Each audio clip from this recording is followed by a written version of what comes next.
স্বাধীনতার ৫ দশক পরেও যোগাযোগ ব্যবস্থায় কাঙ্ক্ষিত উন্নয়ন আসেনি দেশের বহু গ্রামে। জয়পুরহাটের পাঁচবিবি উপজেলার মোলান গ্রামে প্রধান সড়কটির অবস্থা এতটাই খারাপ যে বর্ষা এলেই কাদার পানিতে হাঁটু ডুবে যায় পথ। এমন দুর্ভোগের মুখে পড়েছেন স্কুল শিক্ষার্থী থেকে শুরু করে অসুস্থ রোগী পর্যন্ত। পাঁচবিবি থেকে গোলাম মোর্শেদের পাঠানো তথ্যচিত্রে বিস্তারিত। রাস্তা নয়, এ যেন এক কর্দমাক্ত শাস্তির মিছিল।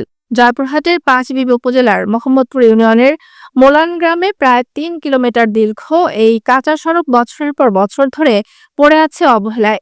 একটু বৃষ্টি হলেই ডুবে যায় হাঁটু সমান কাদায়। বর্ষা মৌসুমে এই রাস্তা একেবারেই চলাচলের অনুপযোগী হয়ে পড়ে।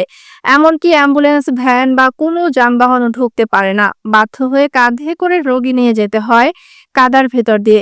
পরীক্ষা মৌসুমেও দুর্ভোগ থেমে নেই। এসএসসি পরীক্ষার্থীরা পলিথিনে বই মুড়িয়ে কাদা পেরিয়ে যেতে বাধ্য হয় পরীক্ষা কেন্দ্রে।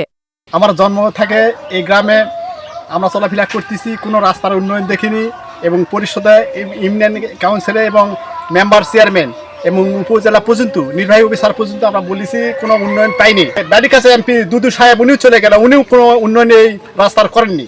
আমরা খুব কষ্টের মধ্যে আমরা বসবাস করি এবং চলাফেরা এবং ধান বিক্রি করার জন্য মাথায় করে আমাদেরকে বাজারে নিয়ে যেতে হয়।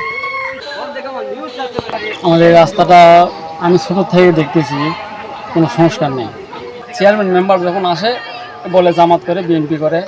মনে করেন যে আমাদের স্কুল ছাত্রছাত্রী যারা আছে, কলেজে যারা পড়ে, তাও সময় মতো স্কুলে যেতে পারে না। এখন রুগী যদি আমাদের গ্রামে থাকে, তার তাড়াতাড়ি যে হাসপাতালে নিয়ে যাবেন, এই প্রসূতি মহিলা বা এই ডায়রিয়া রুগী যদি হয়, হাসপাতাল পৌঁছানো লাগবে। তো সেই হাসপাতাল পর্যন্ত পৌঁছিতে দেখবেন তার অবস্থা খারাপ, মানে গাড়ি আসতে চায় না, কোনো গাড়ি আসে না।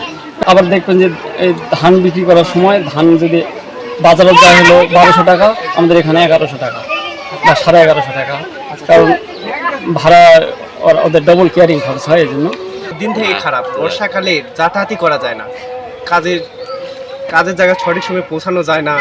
যে কোনো গাড়ি, লোকজন কাজ করতে যাবে, ভ্যান নিয়ে যাবে, সঠিক সময় রাস্তায় যেতে পারে না, ভ্যান নিয়ে যাইতে পারে না। বাইরের লোকজন গ্রামে প্রবেশ করতে পারতেছে না। এই রাস্তা দিয়ে হাঁটা যায় না, কিচ্ছু করা যায় না। চেয়ারম্যান মেম্বার করে কয়, তার চেয়ারম্যান মেম্বার গুরুত্ব দেয় না। আমি না দেখতে এই রাস্তাটা দেখে দেওয়া চাই। এখনো কবে নাগাদ উন্নয়নের ছোঁয়া লাগবে এই রাস্তায়, সে প্রশ্নই ঘুরপাক খাচ্ছে মোলান গ্রামের মানুষের মুখে মুখে। দ্রুত রাস্তার সংস্কারের কার্যকর পদক্ষেপ দাবি করছেন তারা।